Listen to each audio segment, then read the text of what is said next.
राम राम सभी मित्रों को। दोस्तों स्वागत है आप सभी का राजस्थान यूट्यूब चैनल पर। मैं अशोक कुमार मीना तहे दिल से आपका आभार प्रकट करता हूं साथियों, अभिनंदन करता हूं। देखिए, आपको पता है कि राजस्थान का अटैक वही है जहां एग्जामिनर की कहीं न कहीं नजरें गड़ी हुई है। पूरा अनुभव को आपके साथ झोंक रहे हैं साथियों। समझौता कर रहे हैं हम इस विषय वस्तु से कि हम कैसे सटीक जानकारी लेके आए यहाँ से, कैसे हम वे पॉइंट लेके आए जहां से एग्जामिनर सवाल पूछता है। आप पूरे इतिहास पढ़ देते हो तो संधियों में आप लोग आगे पीछे कर देते हो, कौन सी संधि किसके साथ है। हमने मेहनत की और एकजाई करके पूरी संधियों को लेके आए हो राजस्थान के इतिहास से संबंधित साथियों। इसलिए जो भी साथी नए हैं वे राजस्थान जी के में टॉप करना चाहते हैं, बिल्कुल करिए।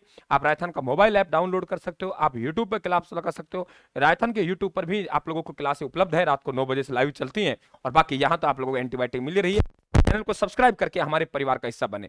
चंपानेर की संधि सबसे पहले नाम आता है मित्रों, चंपानेर की संधि।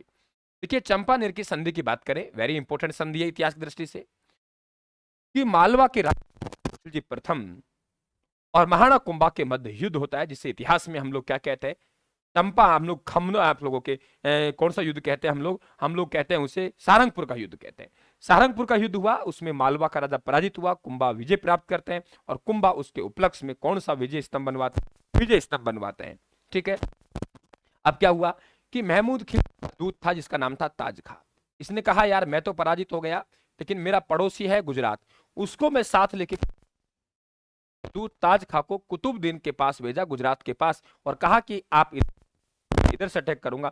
मैं जीतता जीतता सारंगपुर के युद्ध में हार गया। अब दोनों भाई लड़ेंगे, भाई हो गए देखो आप लोग, महाराणा कुंभा पर अटैक करने के लिए। अब दोनों भाई लड़ेंगे ना, पक्का कुंभा को हरा देंगे यार, कुंभा का नाम निशान मिटा देंगे, ऐसी योजना बना रहे हैं ये लोग। ठीक है।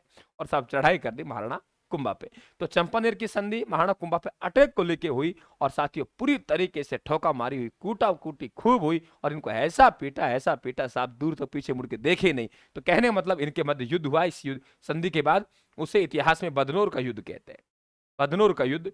और बदनौर का युद्ध कब हुआ, 1457 में।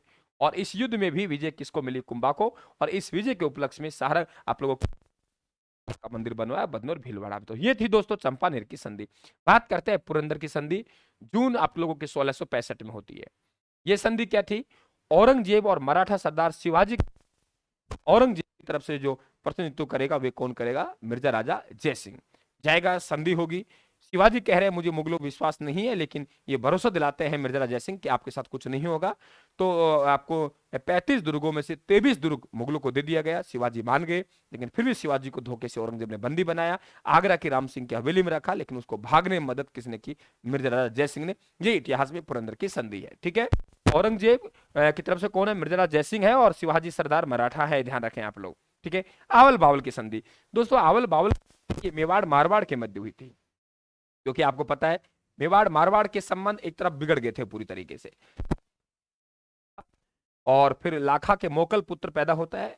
मोकल जैसे राजा बनता है, मारवाड़ का रणमल मेवाड़ पे अधिकार करना चाहता है, और इस आगे मोकल मरा तो कुंभा राजा बना। कुंभा को इस बात को पता लगा, कुंभा ने भारमल्ली नामक दासी से जहर देकर किसको मरवा दिया, मारवाड़ के रणमल को मरवा दिया।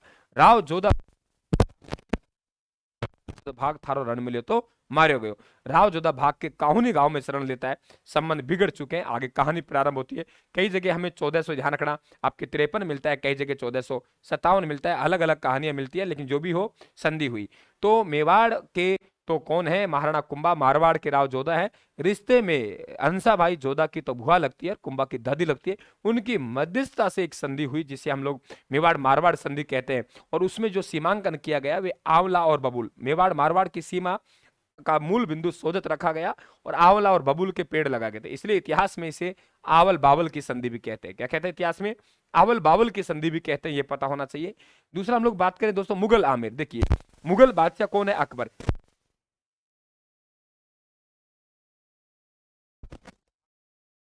स्वीकार की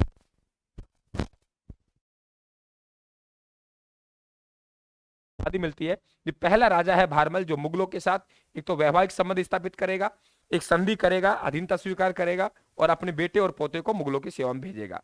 अब यही काम आप 70 में नागौर दरबार हो रहा है। तो मुगल बादशाह अभी भी कौन है, अकबर है। तो अकबर मुगल बादशाह है, और बीकानेर के राजा कौन है, कल्याणमल। तो बीकानेर के राजा कल्याणमल अपने दोनों पुत्र राय स्वीकार, मुगल जैसलमेर। तो मुगल कौन है,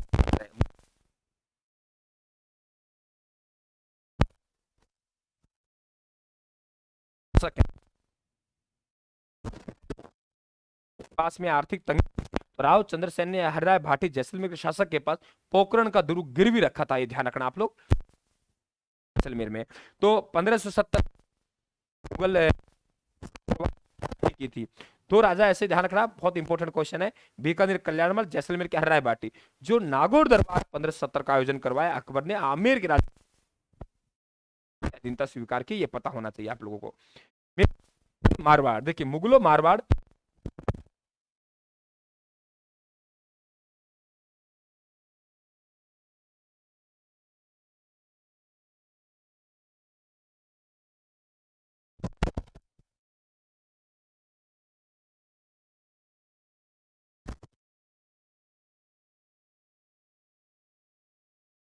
जहांगीर से करता है, जिसके गर्भ से शाहजहां होता है।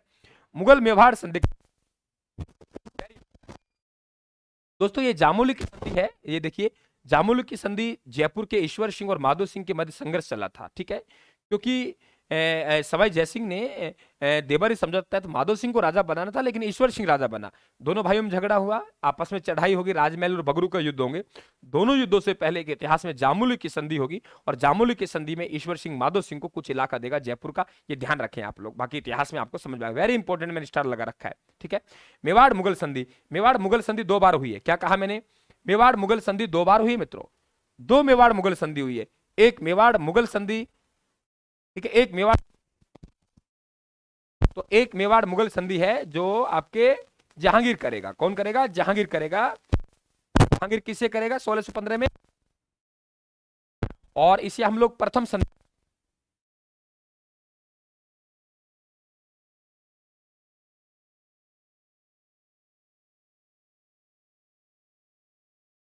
यहां जैसे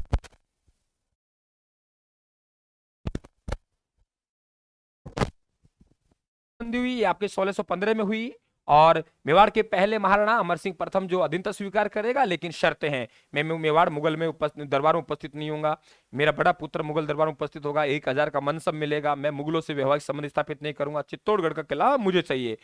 बादशाह ने कहा ठीक है, चित्तौड़गढ़ का किला आपको दे देंगे, जहांगीर ने कहा, लेकिन आप उसकी मरम्मत नहीं करवाएंगे, यानी चित्तौड़ दुर्ग का उसकी मरम्मत नहीं करवाएंगे, आप लोग मरम्मत नहीं करवाएंगे, तो मरम्मत नहीं करवाएंगे, बाकी आपको दुर्ग वापिस। आगे चल के एक राजा हुआ जिनका नाम है जगत सिंह प्रथम। जगत सिंह प्रथम ने क्या किया, इसका उल्लंघन कर दिया, चित्तौड़ दुर्ग की मरम्मत का कार्य शुरू कर दिया। तो मेवाड़ से संधि करने वाला पहला राजा महाराणा अमर सिंह प्रथम, दूसरी संधि करेगा औरंगजेब से जयसिंह, ठीक है। ध्यान रखना इस बात को कि संधि का उल्लंघन में शर्तों में एक शर्त थी कि मेवाड़ का महाराणा को चित्तौड़ दे दिया जाएगा, लेकिन ये उसका मरम्मत का कार्य नहीं करवाएगा। लेकिन किसने करवाया, जगत सिंह प्रथम ने। इसे जारी किसने रखा, राज सिंह ने। तो जगत सिंह प्रथम मेवाड़ मुगल संधि का उल्लंघन करने वाले राजा हैं। तो समझ में आया, तो कितनी शानदार जानकारी है। चैनल को सब्सक्राइब कर लेना, आपको अच्छा लगे तो कीजिए, लेकिन मैं कह रहा हूं अगर आपका सब्सक्राइब किया हुआ है, या हम लोग ये कहें कि आपका घंटी वाला निशान दबाया हुआ है, तो नोटिफिकेशन आपके पास तुरंत पहुंच जाएगा, वरना आपको पता नहीं लगेगा कौन सी क्लास कब आई। धन्यवाद, राम राम साहब, थैंक यू।